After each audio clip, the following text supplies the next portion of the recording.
Jama'a barkanmu da sake kasancewa da ku a cikin wani shiri na musamman. Kamar yadda kuka sani cewa akwai shiri na musamman da yakan zo muku lokaci-lokaci a wannan gidan talabijin namu na Equity. Yau shirinmu zai zo tare da ni naku Nasir A. Hassan wato Nasir Matawalle. Sai dai shirin namu na yau shiri ne na musamman. Shiri ne na hakika wanda ya babban kamu kuma tattaunawa ta musamman. Wanda a yau za mu tattauna ne da ainihin hukumar hana sha da fataucin miyagun kwayoyi ta jihar Kebbi, wato hukuma ta NDLEA,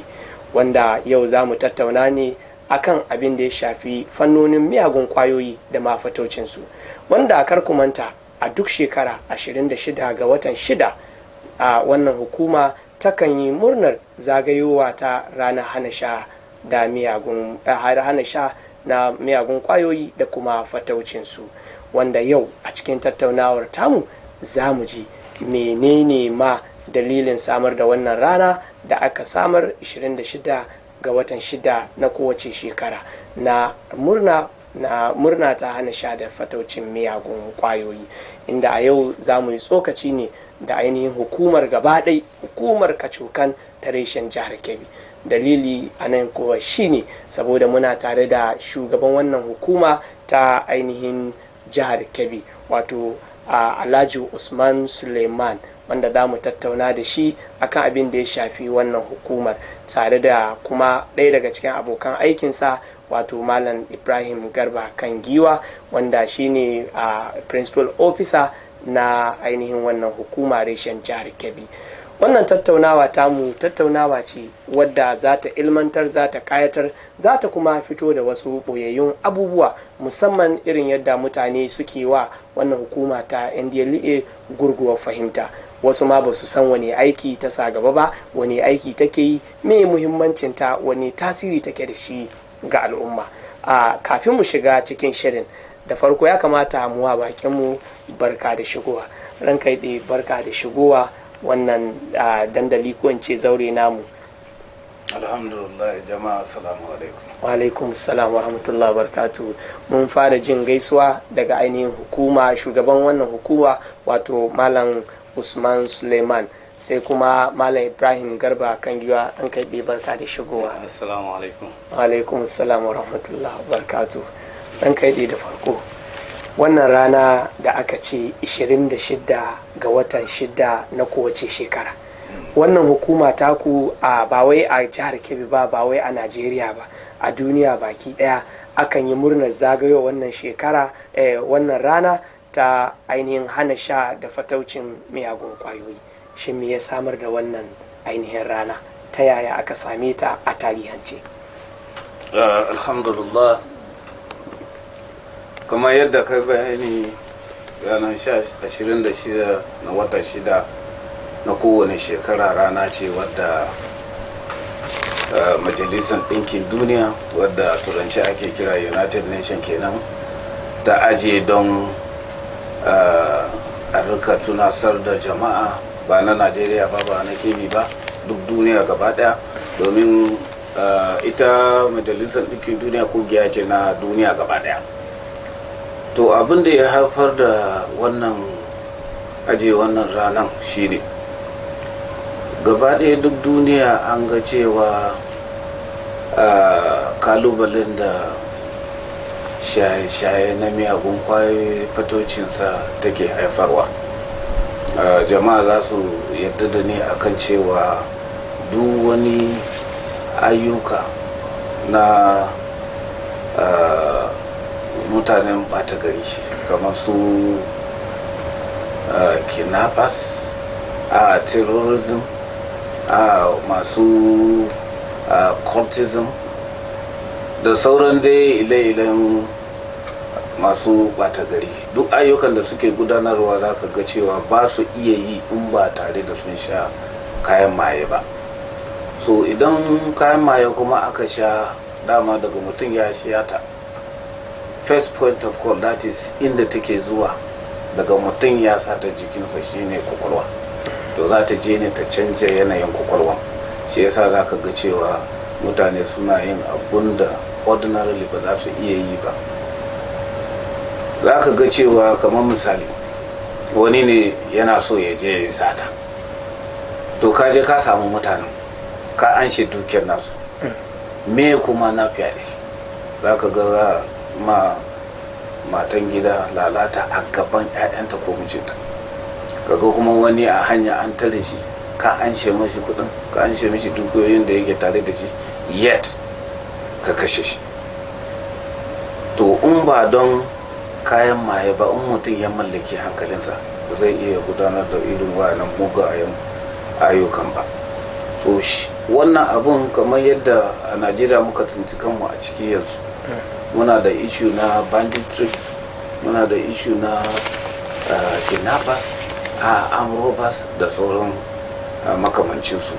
Hatta ma cikin angwani za ka ga yara suna sace-sace, to garin an fara sata a gida har a fita waje, daga waje har a fita kan titi. To ire-iren nan ba kawai jihar Kebbi kawai take haddaba ba Najeriya kawai ba, duk duniya mutane suna fama da wannan ire-iren halayen mutanen da suke shan kwayan nan. So shine suka zauna suka ga cewa me ya kamata a yi. An sha kama mutanen nan wadda suke fitocinta, amma har yanzu ba a ci galaba ba. Shine suka zantara kan cewa ya kamata jama'a ne gaba daya mu ilmantar da su, mu faɗakar da su akan illolin shaye-shayen nan. In ba haka muka yi ba, to ba za mu ci galaba kan yaki da miyagun kwayoyin nan ba. To shi yasa aka ajiye ranar 26 ga watan 6 a kowane shekara akan duk duniya a haɗu a ilmantar da mutane akan illolin da shaye-shaye take haifarwa. An kai da muna godiya. Malam, yanzu za mu kuma bangaren ka, kasancewa magana ce ta harkar kwaya da kuma fatocin ita kwayar, musamman miyagun kwayoyi. Me ake nufi da ita kwaya, muguwar kwayar da ake sha wadda takan kawo illa ga jiki ko mu ce ga rayuwa baki daya, da kuma shi kan fatocin miyagun kwayoyi, me ake nufi da haka? To alhamdulillah, kwaya kamar da masana suke bayani ba ta da wani cikakken bayani wanda za a ce wannan shi kadai ne bayani akan sha'anin kwaya, amma a hukumance muna bayani cewa kwaya wani sinadari ne wanda in ya shiga cikin jikin mutum yakan canza yanayin jikin mutum da tunaninsa. A nan za ka samu abubuwa guda uku ne suka haɗu a matsayinta na sinadari, da shiga cikin jiki ta kowace hanya, da kuma canza yanayin jikin mutum da tunani. A matsayinta na sinadari, kwayan nan tana iya zama kamar yadda ka ga tsirrai yadda suke fita, ciyawa ce, a bishiyoyi ne da sauransu, a ɗibe su a yadda suke yi amfani da su a bugu, ko kuma a sinadari wanda an riga an shiga da shi ɗakin yin magani, an canza mishi fasalin shi daga na asali wanda Allah ya halicce shi zuwa wani yanayi na daban, kamar irin kwayoyin magungunan muke irin su paracetamol da sauransu. Duk wannan yana ɗaukan sinadari. Sannan shiga cikin jiki ta kowace hanya, yana iya yiwa shanta ake kamar sigari, shakanta ake yi kamar shaƙe irin wanda ake shaƙa, allura ce ake yi, kwayoyi ne na maganin da ake haɗe a biya da ruwa, koda ce wanda za a iya shafa a jiki ta shiga ciki. Duk wannan yanayi ne na hanyar da kwaya ke iya shiga cikin jikin mutum. Sannan wajen canza yanayin jikin mutum da tunani, watan ana nufin canza yanayin jiki, kwayan nan za ta iya lalata wasu gaɓoɓi da suke da muhimmanci a jikin ɗan adam, kamar irin su huhu, koda, hanta da zuciya. Duk wannan kwaya tana iya lalata su, ta musu illa, ko kuma ta taɓa ƙwaƙwalwa na yanayin hankalin mutum kaga ya gushe saboda yawan mu'ammali da waɗannan miyagun kwayoyi. To wannan su ne abubuwa. To kwayoyin nan sun hada da magunguna waɗanda za ka je asibitin likita ya rubuta ma don warkar da wani rashin lafiya, duk suna iya shiga a cikin waɗannan irin ƙwayoyin da ake magana akai, ko kuma ƙwayoyi ne waɗanda suke doka ta ƙasa ta haramta mu'amali da su, irin su tramadol, su maganin mura, su taba wiwi da makamantansu. Duk yana iya ɗaukan waɗannan fataucin miyagun kwayoyi. To wajen harkan fataucin miyagun kwayoyi, domin saboda mutane sun ga cewa yanayin mutane sun shiga wajen shaye-shayen nan da sauransu na wasu dalilai daban wanda zai sa mutum shiga cikin wannan matsalan shaye-shaye. To sai suna yin unhwani da wannan dama, tunda mutane suna buƙatar wannan kwayoyin suna sha, to shine mutane su kuma suke ga hanya ce ta neman kuɗi, wanda yanzu za ka ga mutum ya kuɗance to son samun mutum ya samu kuɗin ne ya yi arziki cikin dare ɗaya a ce wani ya zama mai kuɗi da sauransu duk yawanci shi jefa su a cikin wannan fataucin miyagun ƙwayoyin shi yasa ganin mutane ake tashi da gari zuwa gari ana ɗaukan wannan ƙwayoyin ana abin da sauransu wajen fataucin wannan miyagun ƙwayoyi domin saboda kuɗi ake son a samu don in ka duba za ka ga kashi 95 bisa 100 na masu da wannan ƙwayoyin ba su shan su domin sun san illar da take haifarwa iyakar su dai su sayar ma masu shan su karɓe kuɗin domin saboda su kuɗin kawai suke bata to wannan abun shi ke sa mutane da suke ta fataucin wannan miyagun ƙwaya ake ɗauka daga wannan ƙasa zuwa wannan ƙasa ko wannan gari zuwa wannan gari ko wannan unguwa zuwa wannan unguwa domin me don kuɗin ne ake bukata to wannan shine fataucin da ake na miyagun ƙwaya saboda wannan suke bukatan ƙwayar domin koyo suna bukatar ta su kuma kuɗin suke son su samu tun daga masu bukata ko za su je su nemo duk inda take su je su kawo domin su samu wannan kuɗin to wannan shine sha'anin harkar fataucin miyagun ƙwaya. A ranka da idan zan dawo ta bangaren ka a matsayinka na shugaban wannan hukuma ta hana sha da fataucin miyagun kwayoyi musamman na reshen jihar Kebbi, a me za ka ce kuma da daɗe a sananne a wannan fanni na harka abin da ya shafi a hana sha na kwayoyi da fataucin su, me za ka iya gaya mu masu kallon mu irin ayyukan da suke kan wannan hukuma taku, wato waɗanne ayyuka ne na wannan hukuma ainihin in aka koma wannan bangare na hana sha da fataucin miyagun kwayoyi? To alhamdulillah, kamar yadda na yi bayani a baya, a wannan majalisar ɗinkin duniya lokacin da suka zauna suke so su kawo hanyoyi yadda za a magance wannan illan shaye-shaye da fataucin miyagun kwayoyin nan sai suka zantar akan cewa kowane kasa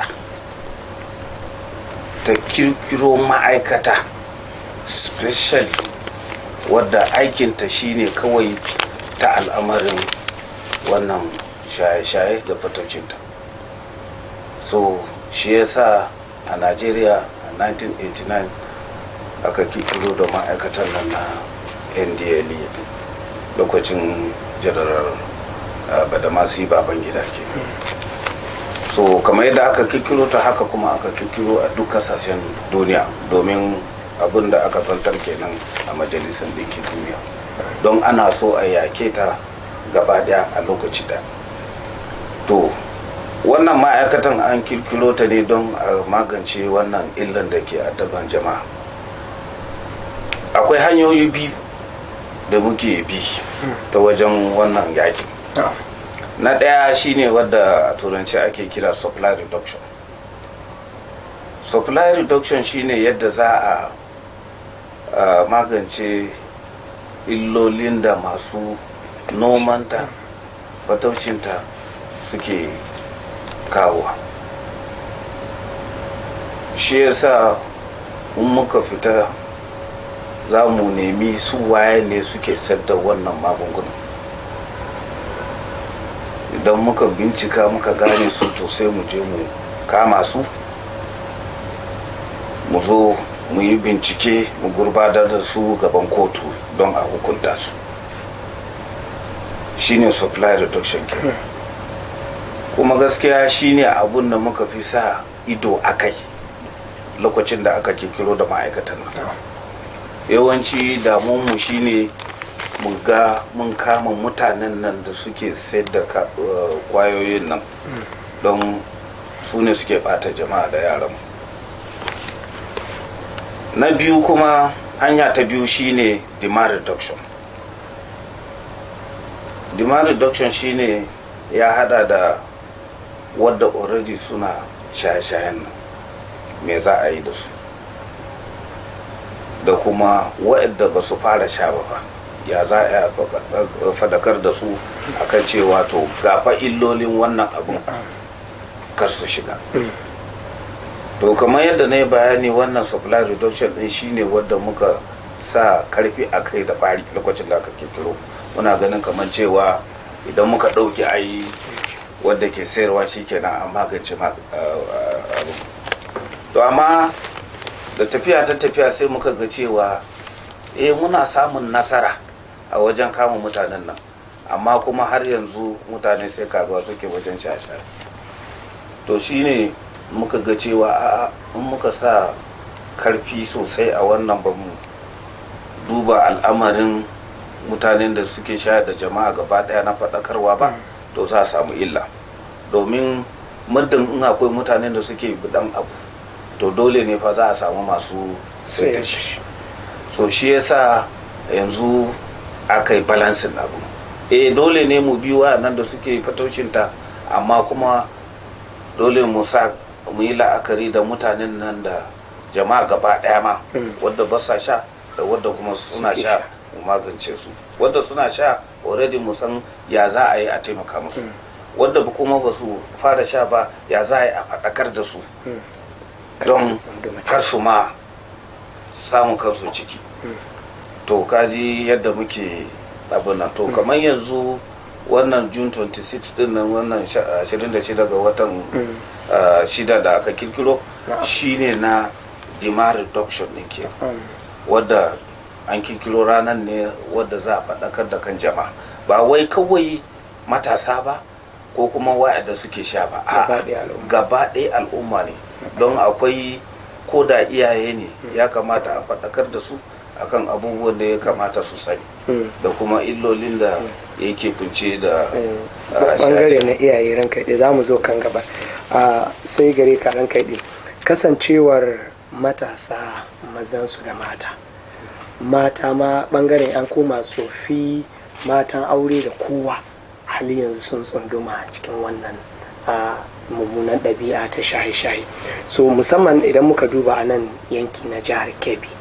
waɗanne irin rukunin jama'a cikin waɗannan kuke ganin sun fi tsunduma a cikin wannan ɗabi'a ta shaye-shaye? Kamar kullum har yanzu dai bata canza zane ba, watan matasan nan har yanzu maza da mata su ne waɗanda suka fi yawa a cikin harkar shaye-shaye. Don saboda ko da tsofaffin suna yi, yawanci ba a cika ganin su akan titi ba, ko joyin inda suke zuwa matattara inda ake haɗuwa ake waɗannan shaye-shaye. Yana yiwa tun da su sun tsufa, girma ya kama, kilan suna ganin bai dace a gansu irin wannan ba, sai su nema su koma wani wuri su koye suna yi. To kaga duk ire-iren su ba a iya gane cewa suna yi, sai dai wanda kadara ta kita aka samu shi. Amma mafi yawa matasa ne, maza da mata, yanzu ne suka fi yawa a cikin wannan al'amuran da sauransu. Don idan ka duba za ka ga koyo shi aka je kame inda aka sa tsammanin ai wuri ɓata gari suna zama ana yawan shaye da masayar wanda masu sha, in an je za ka iske matasan dai ne ake kama, mazansu da matansu. Don yanzu mata ma da suke ɓoyewa da, yanzu abun ya zama ya kai wani matsayin da yanzu babu ma ɓoyo, inda mazan za su je su tsaya su sha, can matan za su je a haɗu da su gaba ɗaya ai duk abin da ya kamata. To saboda haka yanzu matasa su suka fi kowa yawa a cikin wannan harkar shaye-shaye. Akan samu matan aure su ma suna yi, da yake su suna cikin gida,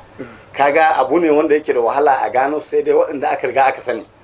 Don yawanci sai dai su tura yara a je a siyo musu a kawo, ko kuma irin mata yan uwansu masu yawo da ƙarya sayar musu da magunguna irin nasu na mata, sai suna shiga da waɗannan ƙwayoyin suna sayar musu. Dama duk yawanci su suka shigar da su a ciki, kilin tana dan damuwa ta tsakanin da mai gidanta, wani dan rashin fahimtar juna ya shiga tsakanin, tana dan samun damuwa, ta shigo tana tallan yan magungunan mata, ta iske ta cikin wata damuwa. Wance ya naga kamar na ke sun canza, kamar ba ki da lafiya. Wance bari wallahi damuwan mai gidan nan ne ya dai fitine ni kaza. Ke da Allah bari akwai abin da zan baki wanda zaki manta da duk wannan abubuwan da shike miki da sauransu. To daga nan da ta dauka ta ba ta sha, ta ga damuwa ta hida, ko mai gidan ma ya zo yana ta abin da yake bata ma san da shi ba, ita bata san abin da yake ciki ba, sai ta ga ashe maganin nan yana aiki. Daga nan kafin a kama abin ya kama jikinta, ko da za a motsa sai ta riga ta tsunduma ciki, ba ta iya. Ashe ba damuwar ce ba ta hita, kan ne ya juye. Kan ne ya juye, ba damuwar bace ba, domin damuwar tana nan bata daga da inda take ba. To dama shine matsalolin da suke faruwa, amma dai mafi yawa matasan su suka fi yawa a cikin wannan al'amura na harkar shaye-shaye. Kamar abin da ya shafi matan aure da kaci, idan aka samu matan aure masu shaye-shaye cikin gida wanda ba kai tsaye za ku iya ku gani su ba, wani irin mataki kuke ɗauka akan waɗannan? To matakin da muke ɗauka duk bai kai na wannan faɗakarwa ba, kamar yadda kaji mai gida ya magana cewa dama muna aiki ne a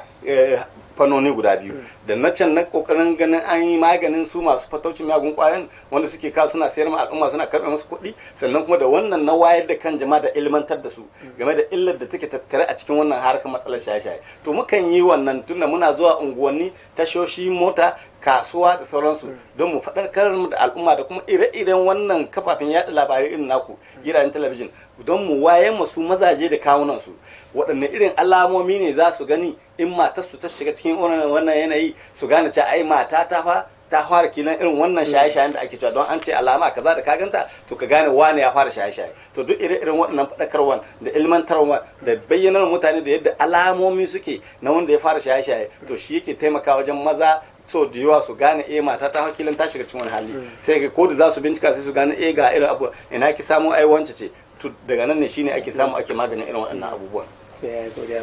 a ranka dai kamar yadda malam ya bayani akan matan aure da sauransu kuma waɗannan al'umma ne matasa da mata da sauransu waɗanda suna ƙarƙashin wasu ko suna ƙarƙashin iyaye ko suna ƙarƙashin gwamnati ko suna ƙarƙashin al'umma da dai sauransu akwai mahukunta da dama kamar hukumomi irin ku akwai kuma sarakuna shin yanzu idan aka dawo wannan bangare na shaye-shaye da suke a ganin ku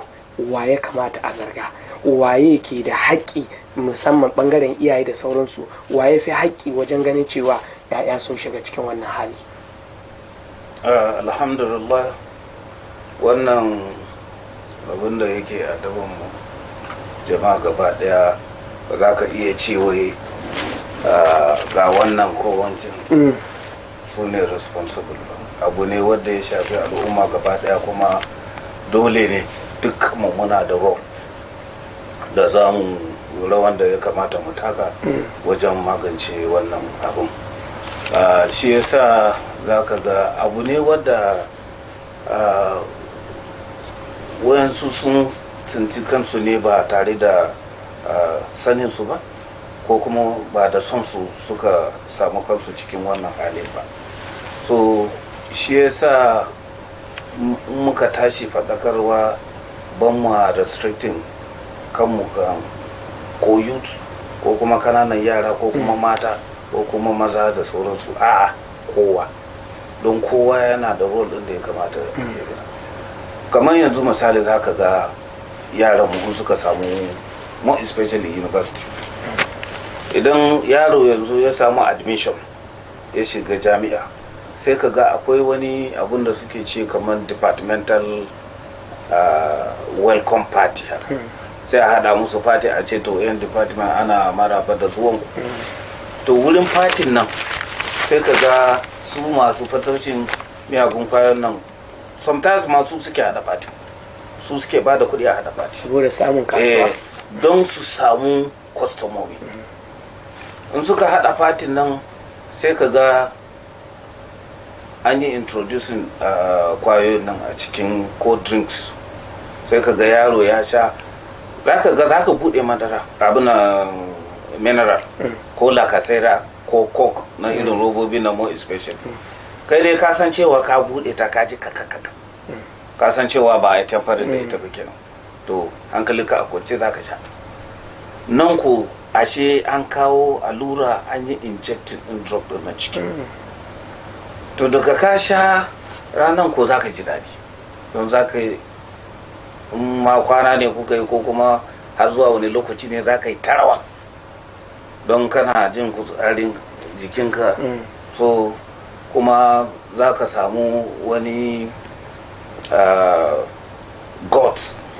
wadda duk wadda ko da yarinya ne ko waye ne ma za ka iya je ka same shi ko ka same ta ka gaya masa abin da kake so so sai ka ga washe gari za ka ji kana kai wannan fatin rannan din nan ai mun tashi da sauransu to sai ka ga shi abu ɗaya da drug kuma in ya riga ya shiga jikinka to sai dai ya nemi wani ba zai fita ba to wannan da ya shiga din za ka ga in an ce a to IGB ma akwai wani birthday party ko wani abu za ka ga za ka je don kana neman ka sake samun wannan abun da ya faru na kwanakin baya da wuce to haka ake introducing shi yasa za ka ga cewa iyaye in yayansu za su je makaranta dole su zaunar da su su faɗakar da su akan abubuwan da za su fuskanta in suka shiga ko da a gida kamar yadda ka faɗa halamomi da sauransu shi ma na iyaye ne su kuma yara wanda ba su fara ba dama za mu faɗakar da su akan cewa to ga abubuwan kayan mayen fa mukan zo da abin nan drugs ɗin mu yi exhibit mu nuna musu idan kuka ga wannan to gayata kuna jin ana ce tramadol to ga ita nan. So in kuka ganta dama kusancewa ko kuka ga wani da shi kusancewa to a cewa ne mashayin wannan abin ne, kuma ga illata kuma ga illolin. So shi yasa babu wanda za ka yi blaming akan cewa, domin wayansu yaran yawanci out of ignorance ne, rashin sani suke shiga. Wani kuma suna ganin cewa ai wane na shan abu kaman wani abun wayewa ne, kuma ni ban yi ba kaman za a ɗauke ni kaman ba kauye. To ko kuma shi ya shiga university zai ga in ya tsaya haka ba za a ce shi daga wani kauye ne fito, kaman yin hakan shine abin da kowane ɗalibin jami'a yake yi. To kaga a nan ne sai ka ga sun tuntukan su cikin wannan abu. Kuma wanting the drug shi ne once ka taba shi to baka iya daga hannunka, sai dai wani ya zo ya taya ka. Shi yasa zaka ga hadali wanda ke sha ko da baya so ya zo ya gane cewa wannan abun yana cutansa, amma ba zai iya cici kansa ba, sai dai iyayen ko wani ya zo ya ɗauke shi ya kawo mana shi don rehabilitation da sauransu. So abu ne wanda ba za a ce za a blaming particular person ba, abu ne shafi gaba da jama'a. Wato dai in dai za a ce matsala da ake samu ta shaye-shaye, so da hukumomi da gwamnati da iyaye da kowa yana da rawar da zai taka na wajen ganin cewa tsaye da wani magana da kai. Najeriya sorry kamar mu abun da za ka ga akwai babban matsala, babban matsalar da muke da shi shine ya shafi gwamnati na jiha, na tarayya da sauransu. Shine kowa in ka ji cewa ana maganan cewa bandi sun yi kaza, an kashe mutane kaza, an yanka mutane a nan, an yi abin nan, ko kuma accident kaga mutane sun mutu da sauransu. Za ka ji an ce ai direban nan ya sha wani abu, shi yasa yake driving yana gudu yana wani abu. Mutanen nan sun kashe mutanen nan ai domin sun sha kaza kaza kaza. Wani ma za ka ga an yi kidnapping, sai a ce tare da kuɗin da suke nema ku kawo mana buhun wuri kaza, ku kawo mana katan na tramol kaza da sauransu. Domin in babu wannan miyagun kwayoyin nan ba za su iya zama a cikin jejin da suke zama ba. To kowa ya sani in abu ya faru sai ka ji ai suna, ko kuma wannan lokacin politics kaga yara suna wani rashin kunya da sauransu. Duk kowa ya san cewa in babu kwaya nan ba za su iya gudanar da waya na miyagun ayyukan ba. Amma kuma abun mamaki shine in aka zo sai dai a yi maganan abin da ya faru, ba wanda yake magana me yasa suka yi aikatar da wannan abu. Shine issue na drugs. So issue na drugs an ɗauki tsawon lokaci ba a kula da ita gaskiya. Saboda yanayin da lokaci za mu zo kan wannan. Ka yi magana akan abin da ya shafi musamman misali da ka bayar da jami'a. Akwai wani abu da nake ganin kamar hukuma ko ba ta sa ido a kai, abin da ya shafi shaye-shaye da ake samu a jami'o'i. So ban cika ganin ko in ji an ce kila hukuma ku ta kai samami a cikin jami'o'i domin kula da waɗannan ba, ko me ya kawo ka? Muka yi kamar yanzu wannan period din nan da muke faɗakar da sensitization na jama'a gaba daya, har da jami'a, student na jami'o'i suna ciki. Muka je universities da polytechnics da su college of education mu kirkiro kaman abin da ake ce drug free club. So drug free club din nan sai mu sa wayansu cikin su zama members, mu za mu koya musu abubuwan da ya kamata su faɗakar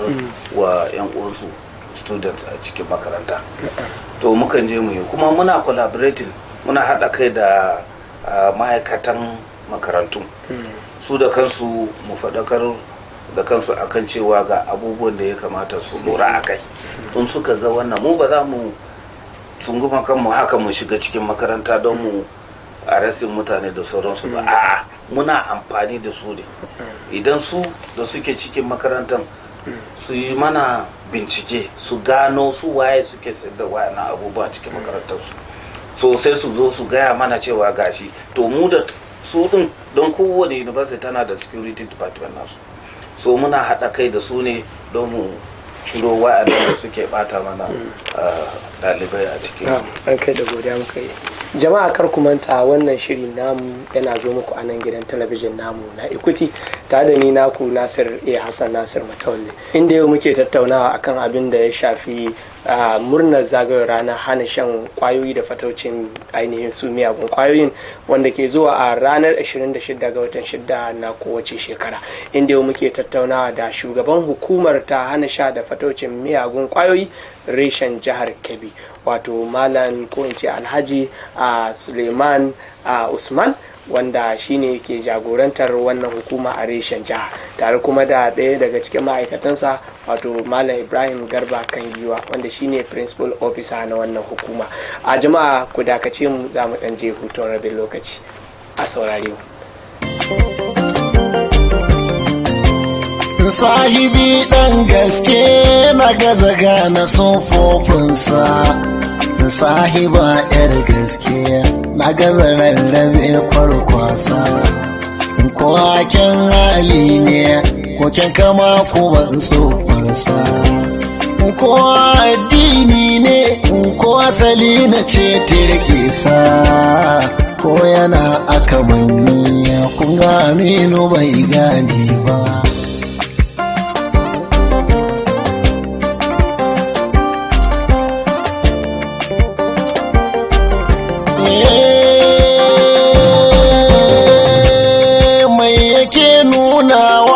Na zahiri na san soyayya,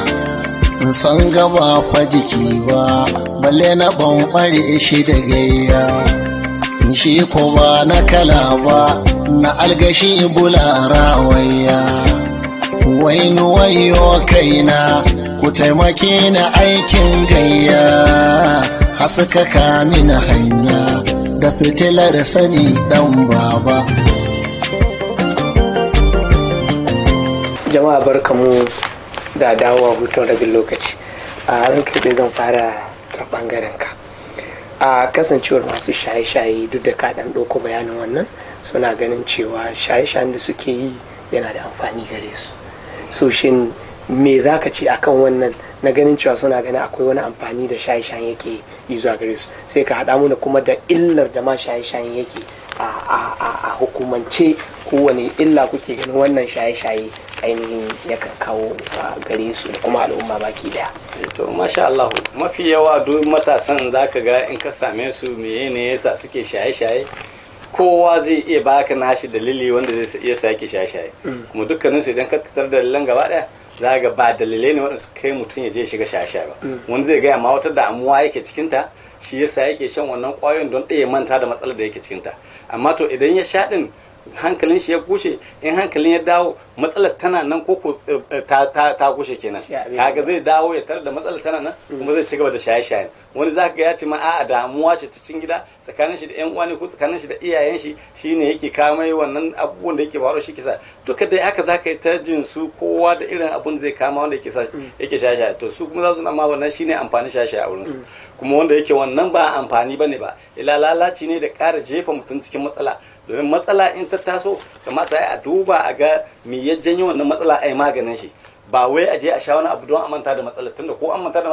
matsalar tana nan bata daga ba ko da tako daya tana nan inda take. Saboda haka mutane su sani ci gaba da shan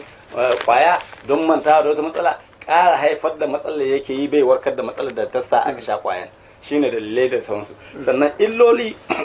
wanda shaye-shaye yake haifarwa ga al'umma, wato mun kasa wannan illoli gida uku. Akwai illa wadda za su shafi lafiyar jikin mutum,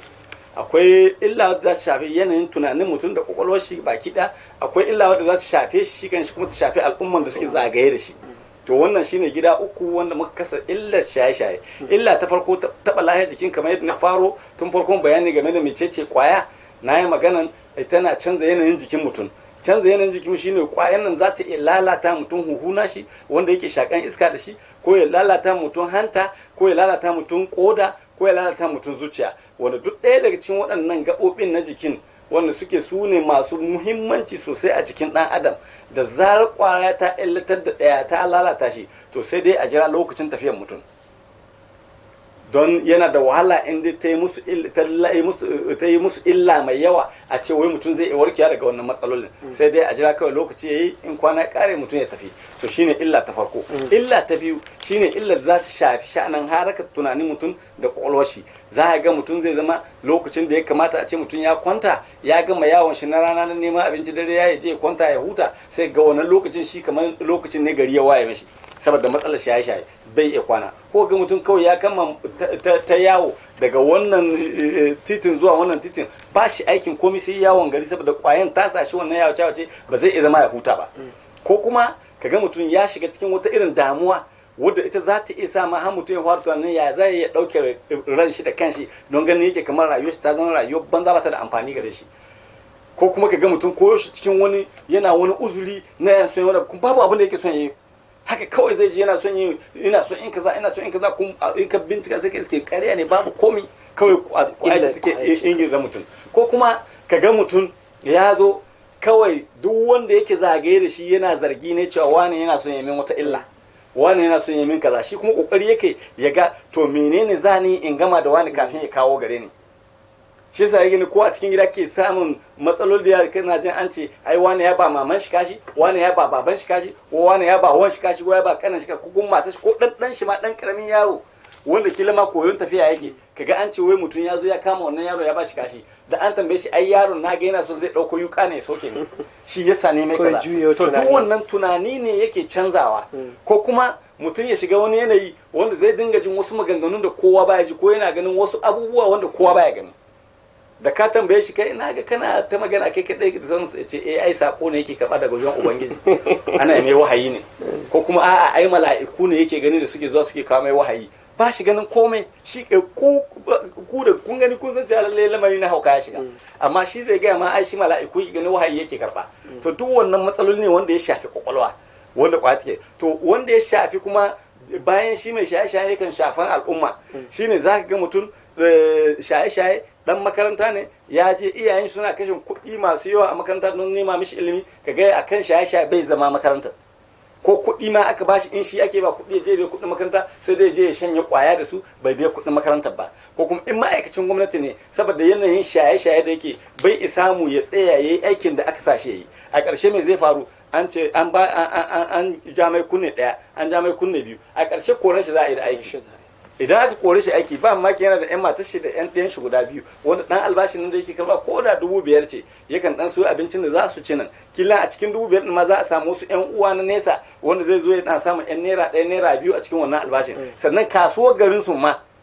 da yake zuwa ya siyo ɗan kayan miya na naira 5 naira 10 da sauransu yo cefa ne, saboda wannan kuɗin nashi in sun shiga kasuwa suka dan zaga shi ke haɓakar da tattalin arzikin wannan ƙasar. To yanzu an kore shi aiki babu wannan kuɗin, kaga kenan an samu gibi a wajen tattalin arzikin ƙasa ta kuɗin da yake fitowa ta hannun shi wajen haɓakar da harkar kasuwancin ƙasar su.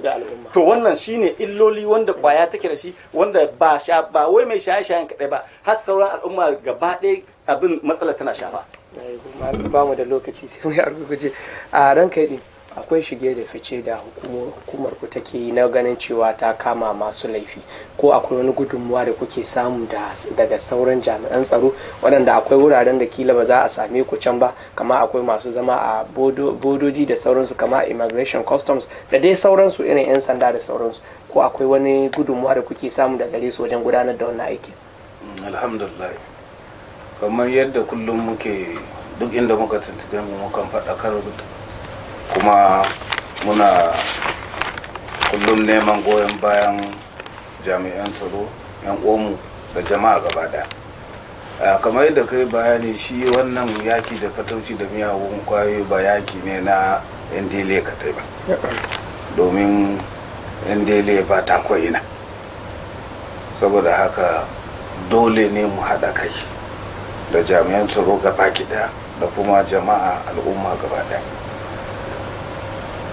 Muna samun nasarori mu samun mukama masu sayar da wayannan kwayoyin da kuma fataucinsa, domin muna samun labarai, information kenan, abinan intelligence daga mutane daban-daban, daga ma'aikata 'yan uwanmu jami'an tsaro da kuma traditional rulers da kuma ma'aikatan gwamnati da sauransu. To alhamdulillah a jihar Kebbi akwai abin da ake ce synergy tsakaninmu da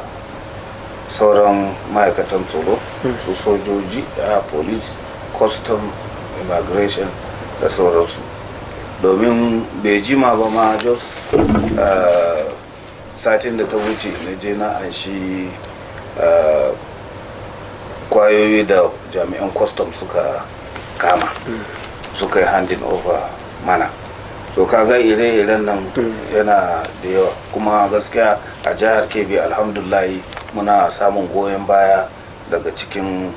abokanan aikinmu jami'an tsaro da suke nan. Kamar yadda ka bayani ne, mu ba ma ko ina, kuma kamar custom more especially kaga sun fi mu ma na daya yawa, sun fi mu kayan aiki, saboda haka kullum muna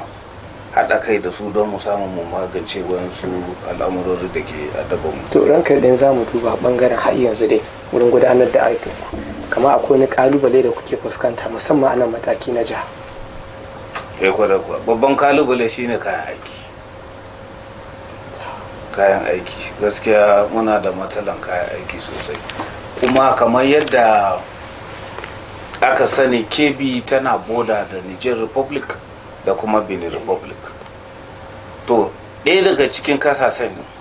ban son in faɗi sunan, amma ɗaya daga cikin kasashen kasa ce wadda aka santa da a West Africa ma gaba da ana kiran as a drug hub, that is kasuwa ne na wayannan kayan mayan. Kasuwa ce musamman na West Africa wadda zaka kuka daga wani kasa ce akan kawo ta wannan kasar. To kasan kuma ga mu ga su, to kaga ko da mutum ne ya tashi daga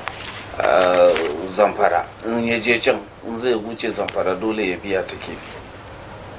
To in bai samu ya wuce da su ba don ayyukan jami'an tsaro, sai kaga gashi nan ya shigo Kebbin amma kuma ga kayan nan ya kasa fita, to dole zai nemi wadda za su yadda zai yi ya sayar ya samu kudinsa, don su nasu kudi ne kawai da suke bukata. Shi yasa kullum mukan kira abin nan, mukan gaya masu shaye-shaye akan cewa su fi da kansu cikin wannan slavery, domin duk wadda yake shan kayan maye to shi bawa ne, bawa na masu abin nan. Don shi zaka ga mai sayarwa yana zaune a gidansa ko a jin dinsa akan kujeransa a zaune, kai ko zaka je kai duk aikin da zaka yi, duk in ma sata ne in ma menene ne zaka yi kai, ka samu kuɗi ka kawo mishi yana zaune. To kaga kai bawa ne, don baka da aiki illa kawai kai masa aiki. Duk kuɗin da ka samu, wani ma ko abinci ba zai iya ci ba zai kawo masa. To abin da muke fuskanta kenan, kuma kullum muna kira ga gwamnati akan cewa su taimaka mana, domin ba mu da isasshen kaya, mu especially kamar motoci wanda za mu iya mani checkpoint da sauransu. To shine kullum mukan kira ga gwamnati, mu especially na jihar Kebbi. Mu federal agencies ne, amma kuma abin ya shafa 'yan Kebbi, yan jihar Kebbi ne. Saboda haka shi yasa shi gwamnatin jihar Kebbi dole ne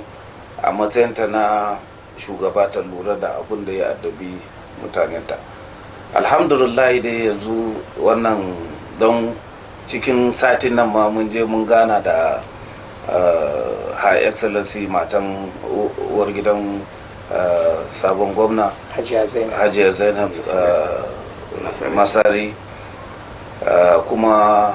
gaskiya ta karbe mu da hannu biyu, don za ta tafi aikin haji. Muka aika mata wasiƙa, sai ta ce washe gari mu zo, ba tare da ɓatan lokaci ba. Muka je ta karɓe mu da hannu biyu, muka gaya mata abubuwan da ya kawo mu da kuma abubuwan da muke neman jihar Kebbi ta yi.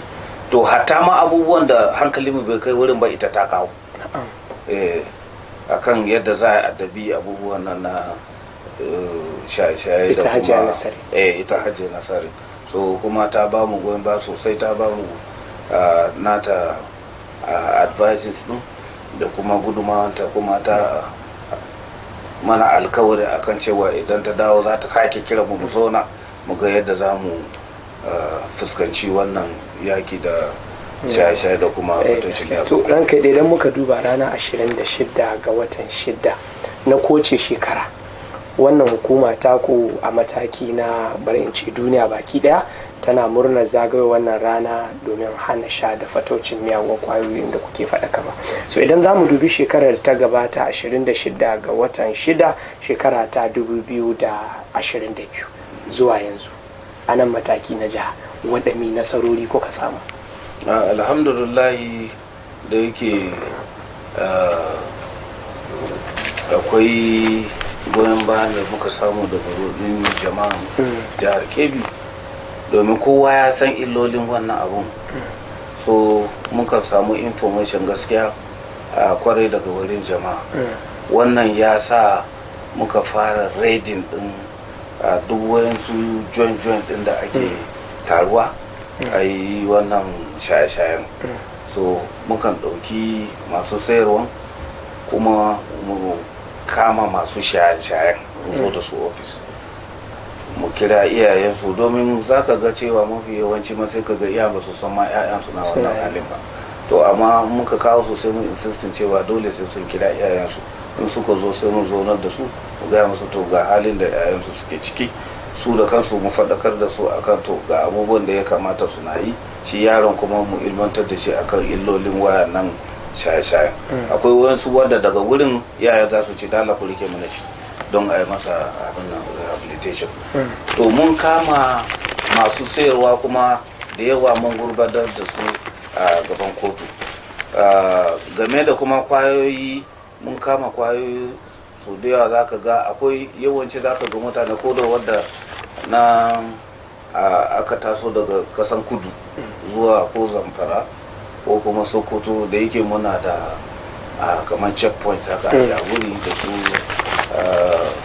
Mayama da su Alero Jega da sauransu. To mun samu nasara sosai a wannan shekaran don mun kama motoci da yawa. Muna da motoci yanzu kusan manya-manyan motoci ma wajen guda 4 wadda muka kama cike da taban wiwi. Dan kuma irin kanana yanzu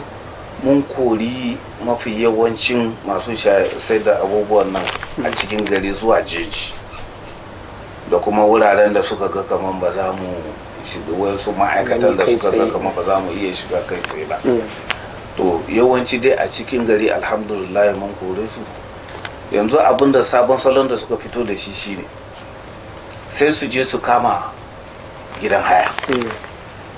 sai ka ga su zauna a ciki suna shaye-shayen su. To amma kuma kamar yadda na faɗa alhamdulillah mutane sukan ba mu abin nan rubutu akan cewa to ga matasa fa suna kullum taruwa a wani gida nan da sauransu, to sai mu je mu rejin din wurin. So gaskiya mun samu nasara sosai, kuma wannan nasarar ya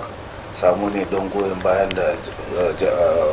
jama'a kebi suka ba mu. Alhamdulillah muna godiya. An kaɗe idan zan dawo ta ɓangaren ka, akwai wasu ƙwayoyi ko in ce wasu abubuwa da matasa da sauran al'umma suke sha waɗanda kila hukumar ku bata ba da ƙarfi a kai ba, wanda ana ɗauka kila ba a hukumance ba ƙwaya ba ne. Kamar misali idan za mu ɗauki misali na giya, kamar hukuma ba ta ɗauki cewa ba hana sha ba dole ba ne da sauransu, wanda kila tana daga cikin abubuwan da ke sa maye. Sai kuma wani sabon salo na wani abun sha da ake ce ma a kuskura, duk da na ji cewa yanzu an ɗauko dokar cewa hana sayar da wannan. Su me za ka ce akan waɗannan abubuwan? Alhamdulillah, kasan a dokance dama mu da yake hukuma ce ta gwamnati, muna aiki da abin da doka ta ƙasa ta haramta mu ta'ammuli da shi. To giya ba a sayo ta a cikin kayan shaye-shaye wanda doka ta ƙasa ta haramta mu ta'ammuli da shi ba. Shi ya samu hukumar mu take kawo da kai game da barin matsalan masu sai da giyan da masu shanta, duk da illa da take haifarwa wani lokaci ya fi na sauran ƙwayoyin da ita doka ta ƙasa ta haramta mu ta'ammali da su. To tun da doka ta ƙasa ba ta haramta amfani da waɗannan giya ba, shine muka je. Amma a ishu na harkar a kuskura, shi a kuskura yanzu ya riga ya zama doka ma, don akwai da yawa yanzu haka suna gaban kuliya suna jiran hukunci saboda sayar da wannan a kuskura din don saboda an ɗauki wannan a kuskura an kashe ɗakunan gwaje-gwajen magani na a gano da mai da mene a ciki aka gano su taba wiwi da sauran ƙwayoyi da yawa suna tattara a cikin wannan a kuskuren shi yasa ɗan mutum wanda bai saba ba ya kuskura shi in an yi daidai da kwana ya ƙare ma mutum na iya mutuwa ko kuma wanda ma ya saban kaga ya kurkura sai ga ya shiga cikin wani yanayi saboda daga nan ne aka hankalin al'umma ya dauku menene wannan abun zai sa mutum kurkuran baki kawai mutum ya shiga cikin wani yanayi ko da aka je aka bincika sai aka gano akwai wasu kwayoyin na musamman wanda a ciki to daga nan shikenan doka sai ta fara aiki akai ana kama masu sayarwan ana gurfanar da su gaban kotu su masu sha kuma ana faɗakar da su gane illar take tattare a cikin shan wannan a kuskuren domin saboda yana iya tafiyar da rayuwar mutum in aka yi rashin arziki cewa kwana ya kare kuna kama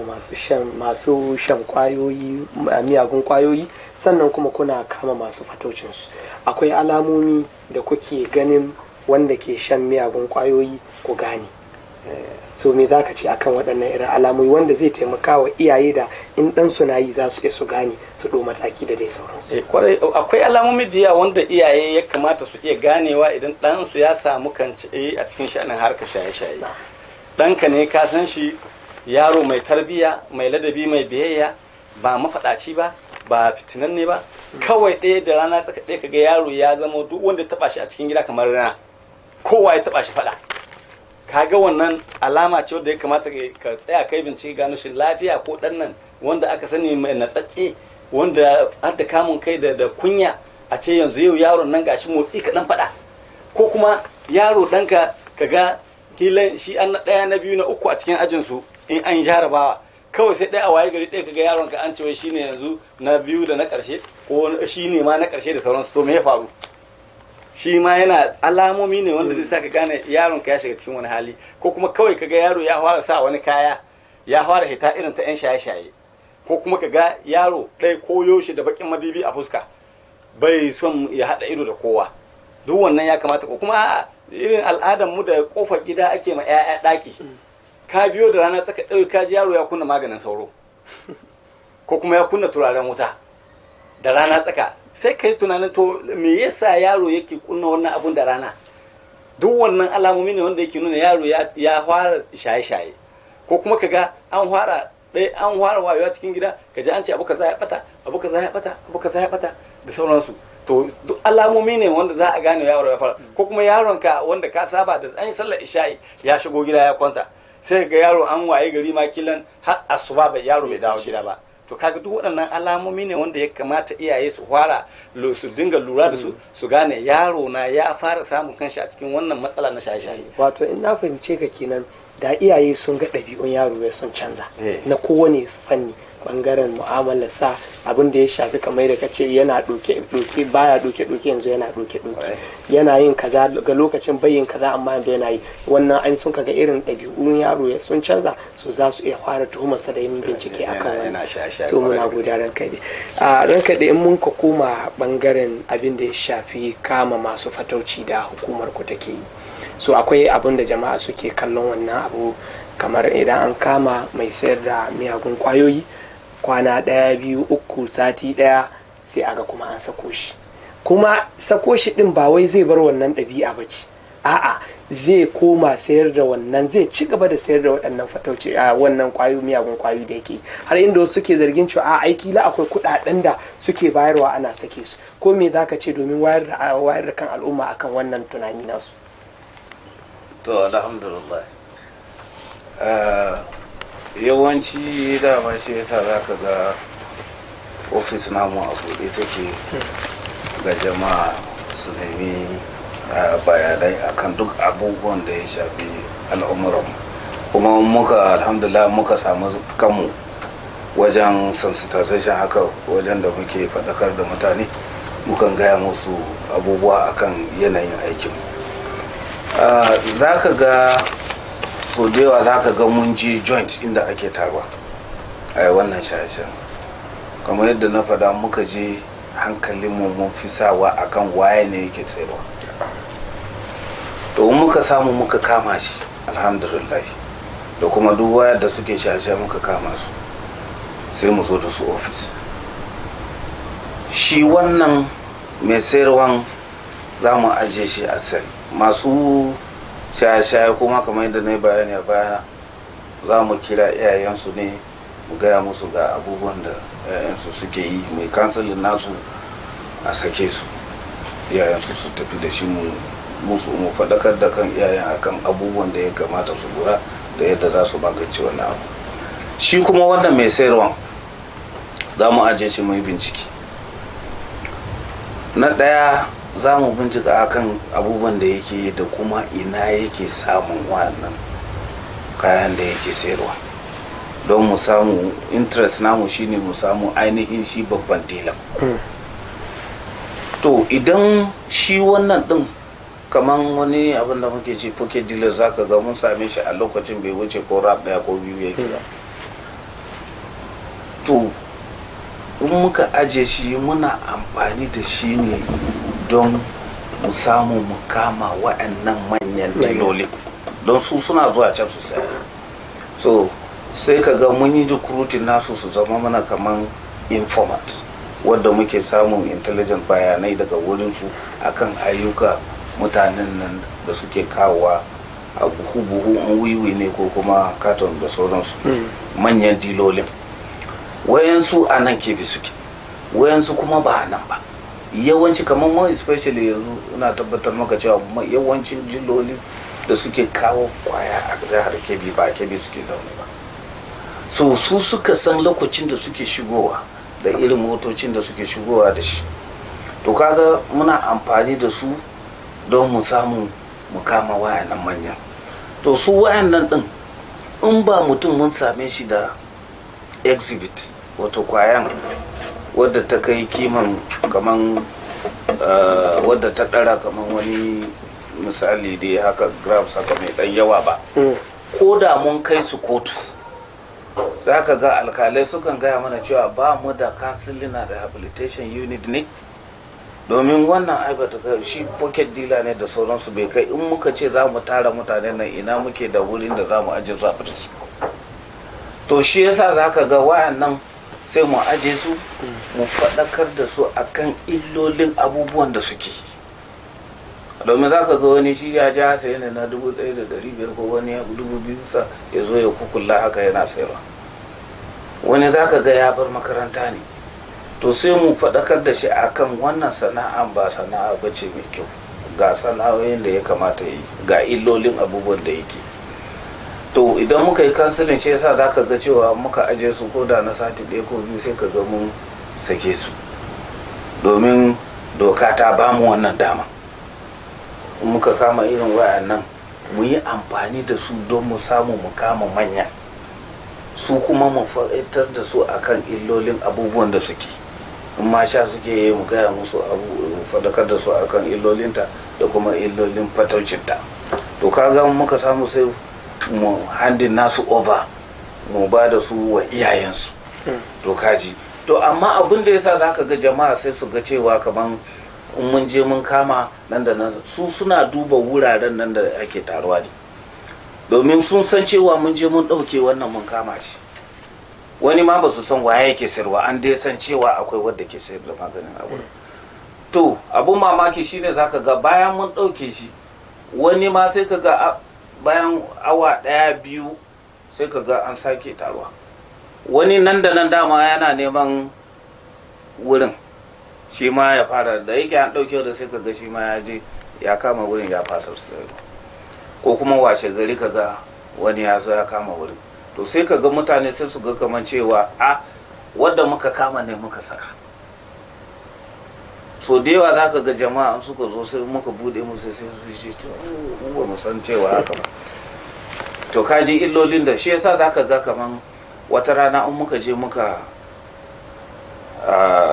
making rate, kaman muka je wuri muka kama mutane wayannan da suka gudu ko shi mai sayarwa ne ya gudu, domin wuri za ka ga mutum 1, 2, 3 masu sayarwa a wurin. To muka kama 1 sai ka ga bayan awa 2, 3 sai mu koma, kuma muka koma za mu samu mutane. To kaji abin da ke faruwa kenan, ba wai abin nan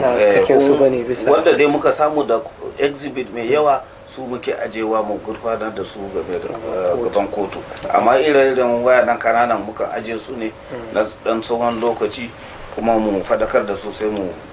handin over wa iyayensu. To kamar abin nan akwai wani karin bayanin da zan dan kara game da bayanin da kuma da yayi game da zargin da mutane suke su ce muna kan mutane masu kiya. Watan so da yawa tunda ba sirrin aikin mu mutane suka sani ba. Waɗansu ɗin an sani dila ne babba kwarai da gaske an sani, amma zai iya yiwuwa mu je zuwa kama shi, mutane sun ga mun je kama shi amma mu je ba mu same shi da kayan laifi ba. An san yana sayarwa amma mun je kama shi ba same shi da komai ba, to haka za mu ɗauke shi mu kai shi kotu? Bai yiwuwa. Duk yadda muke son a ɗaure shi ba mu iya ɗaure shi idan ba a same shi da kayan laifi ba. Kuma wannan takan kama don ba koyo shi ne za ka shirya abu ba ka je ka yi shi ka same shi da kake so. To ya kamata mutane su gane cewa shi yanayin aiki a wurin ma'aikaci wata ran yakan fita je aiki ya ci nasara, wata ran yakan fita je aiki kuma bai samu nasara abin da ya je nema ba. Saboda haka mutane su daina zargin abin da ba su in akwai abin da kake tuhuma kana kokonton abu ka taho ofis din mu koyo shi buɗe take.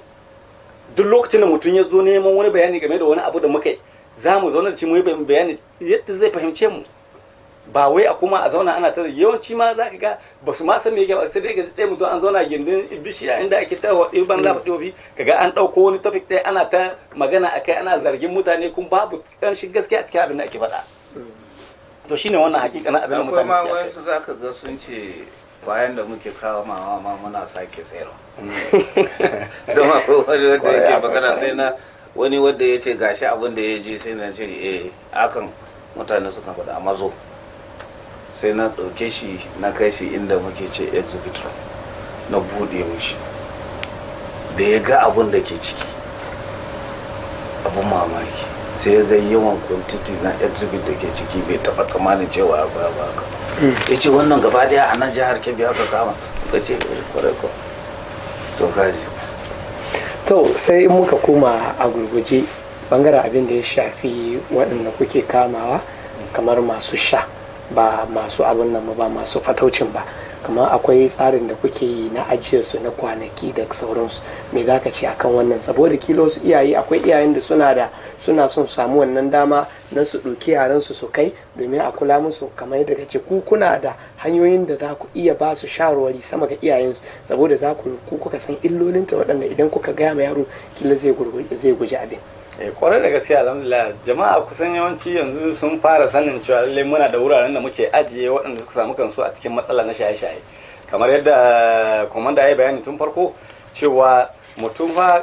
kafin ya taba ne yake da kanshi, amma da ya taba ya ɗora hannu ne to sai dai wani ya taimaka ya ɗauke mishi hannun shi. To haka duk yawancin su waɗanda suke shaye-shaye ba su iya da kansu, da za su gane cewa lallai suna cikin matsala, su kansu sun san suna cikin matsala amma ba za su iya da kansu ba. Don wani zai gwada barin shaye-shaye kwana ɗaya biyu sai kaga ya kasa ma kai kwana uku dole sai ya koma, saboda yanayin da yake shiga sai ga kamar rayuwar shi ma tafiya za ta in bai koma ya sha ba. To hakikanin muna da wurin da muke ajiye irin waɗannan, muna taimaka musu wajen warkar da su da kuma ba su shawarwari nan gaba ko da sun haɗu da waɗanda suke waɗannan ɗabi'un suka nemi su dawo da su ba za su iya dawowa da su domin saboda in sun rike waɗannan shawarwarin da muke ba su. Muna da wurin da muke ajiye mata, muna da wurin da muke ajiye maza domin saboda mu ga mun warkar da su mun fitar da su daga cikin wannan yanayin da suka samu kansu. Kuma muna faɗakar da iyaye koyaushe kaga ɗanka ya samu kan shi a cikin irin wannan yanayi ba wai sai ka bari matsala ta kai yaro ya fara ɗaukar makami cewa yana neman rayuwarka ba,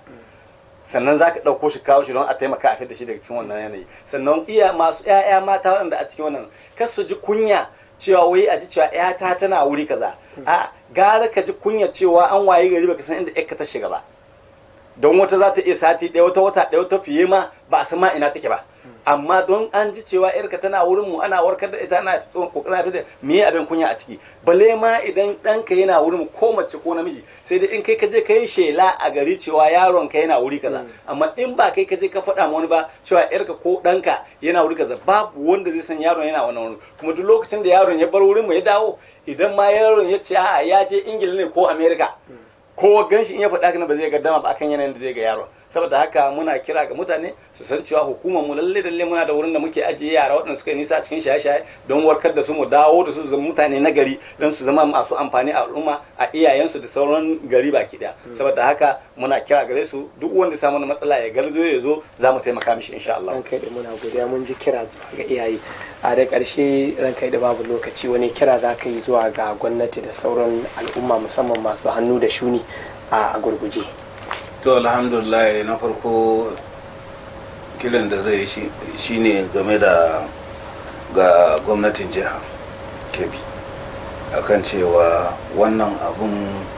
ta shafi al'umman Kebbi ne, saboda haka a matsayinsu na gwamnati ma lura da al'umura da ya shafi mutanensu ya kamata su ba mu goyon baya kamar yadda na faɗa da farko akan abubuwan da ke adaban mu ta wajen kayan aiki, more especially motocin